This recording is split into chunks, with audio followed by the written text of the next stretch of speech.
Hi students, now we are going to learn a short story from your English literature textbook. Chapter 8, the name of the story is The Blue Bead. It is written by Norrie Burke. It's a short story from Norrie Burke's collection Jungle Picture. The stories in this collection present a picture of the vast forests of India along the foothills of the Himalayas. So, we are going to learn about a short story. The name of the short story is The Blue Bead.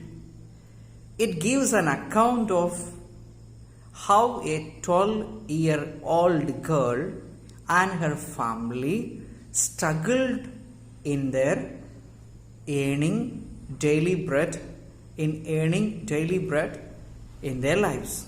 So you can see the struggle of a 12-year-old girl along with her family in this particular story. And more than that, you can see the bravery of the 12-year-old girl. I don't want to break the suspense before we reveal the story. So let's begin the story. The story begins with a mugger crocodile coming out of deep waters. Look at this picture and see the crocodile. The crocodile, who was twice the length of a tall man, raised his eyes and nostrils out of water to breathe the clean, sunny air. Why? Because the crocodile is out in order to get fresh air. It was in the deep water and in between it comes out to get the fresh air. Over the years, the crocodile had become so strong and ferocious that nothing could pierce its inch-thick armored hide, which means here its body is very powerful, very hard, just as stone. But there are two vulnerable areas for this crocodile. One is its eyes and the other one is soft underarms. Beside the crocodile, as he lay waiting for his food, glimmered a blue bead. So the crocodile was laying in the deep water, and beside it there was a blue bead. Nobody noticed that blue bead till date. Now this is the background of the story. This is how the story begins. Now let's talk about Sibia. Sibia is the main character in this particular short story. Sibia is a thin village girl dressed in an earth-colored rag was eating her last chapati. Which means, what do you mean by earth-colored rag cloth? Which means, actually, what do you mean by rag? Torn cloth. It shows her poverty. And she is accustomed and familiar with the daily toil of her life. She, along with her mother, a 12-year-old girl, along with her mother and the other woman, usually goes to far away the cliffs and to collect paper grass and sell it and give to the agent in the town, in the city, in the village where they are.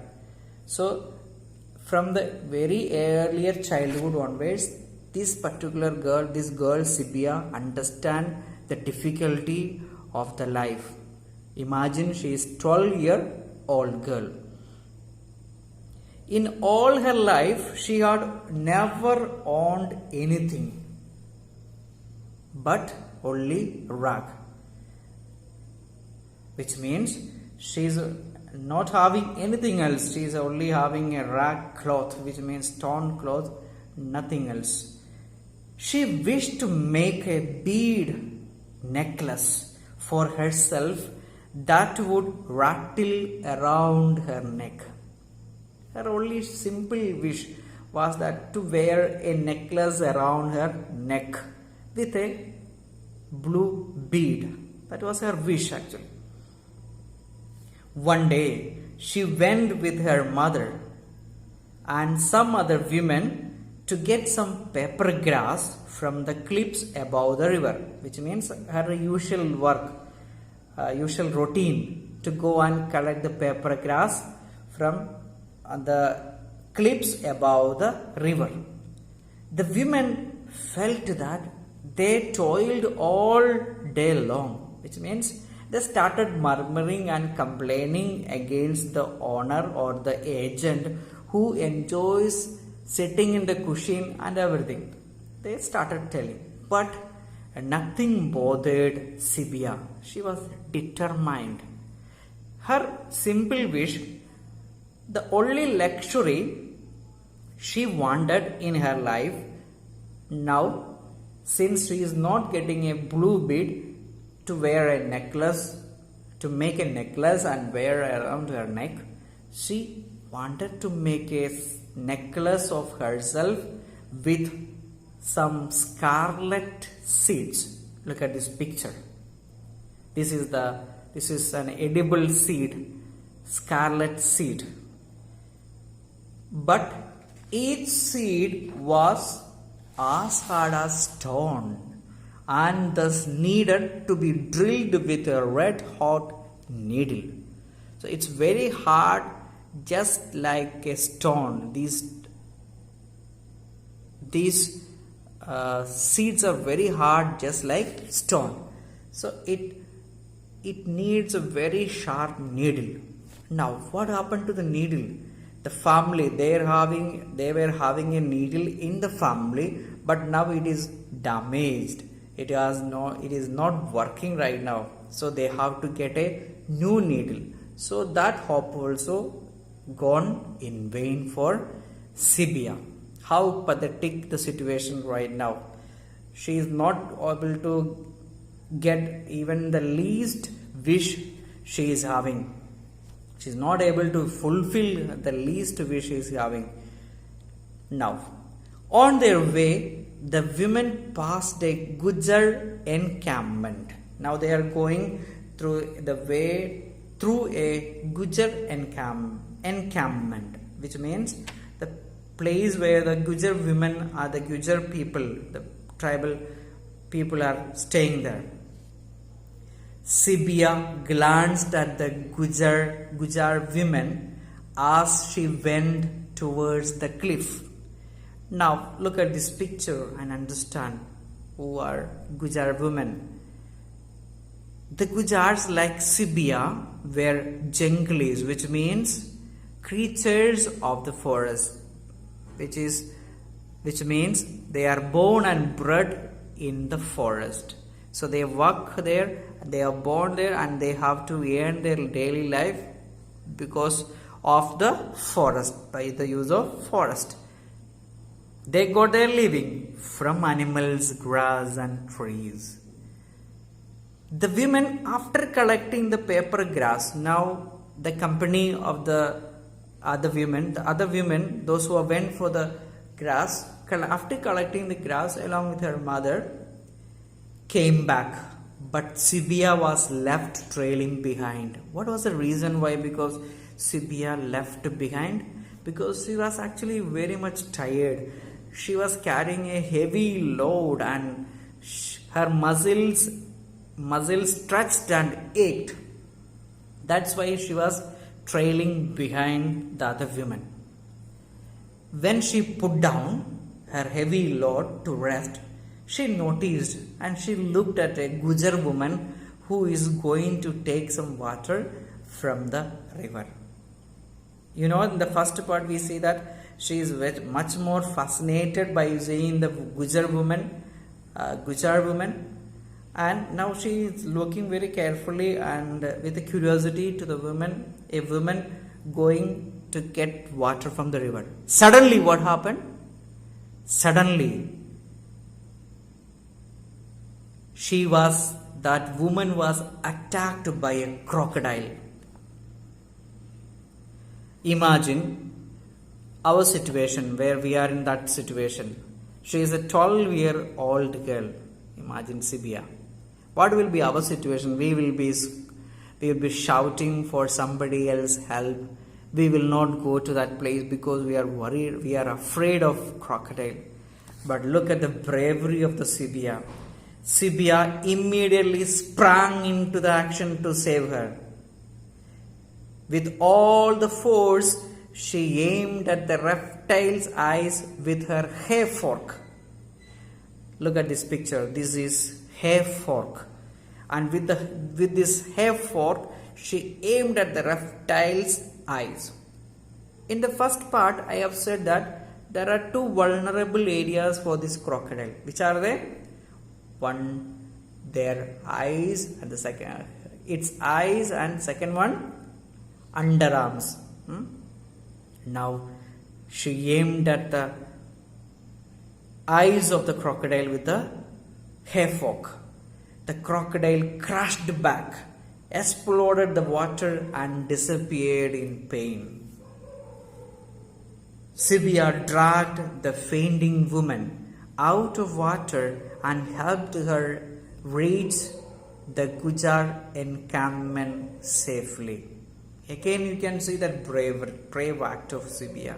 Not only she saved that woman, but she was compassionate. She was actually very generous to reach that woman safely to her own encampment, her own place where she was living. When she came back, who came back? When Sibia came back to take her sickle and hair fork was laying down the water.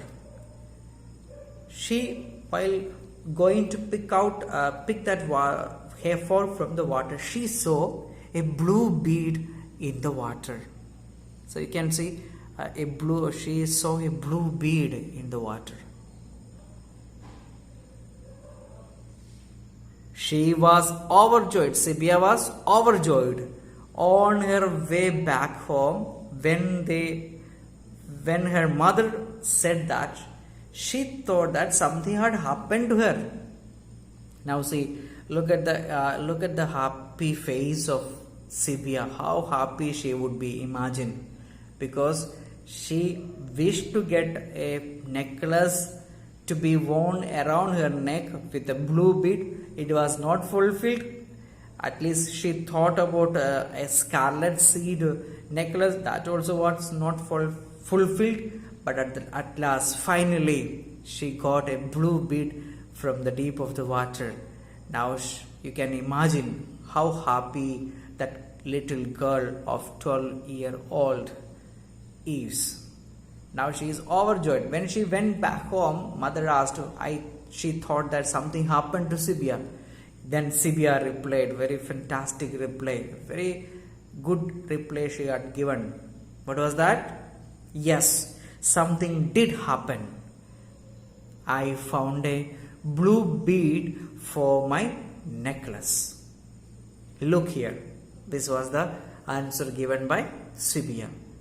So in this story, even though the story is very simple, there are many things to be discussed in detail, which means when you read the story 2 or 3 times, you can understand the deep meaning of the people, those who are living in the village to earn their daily bread, how hard their life. And we are so lucky to be born in, actually to be in a particular comfortable situation.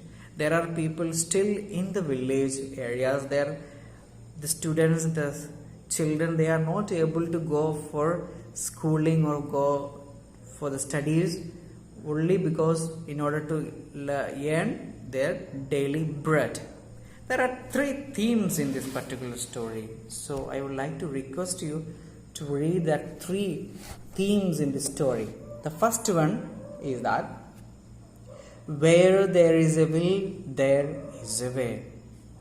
So this is actually talking about the extraordinary power of human will. If we are determined to achieve something, we can always find a way. Sibia, actually, how Sibia fought with that ferocious crocodile. Imagine, even if what will be our situation in those circumstances, what will be our mentality? We will be running away from those situations. But when you have willpower, you can achieve anything in your life. That was a theme in this particular story, first theme. The second one, the struggle for survival. Through the hardship of Sibia, it is understood. Now the third theme is poverty. Poverty is a central theme of this particular story. So that you can see the Sibia wearing torn clothes, a rag. She could not meet her least wish because of her poverty. These are some of the three themes. You have to read it nicely.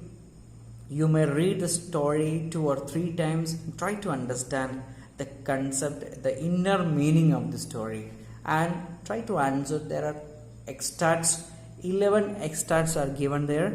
So you have to answer the questions of 11 extracts as and when you get time.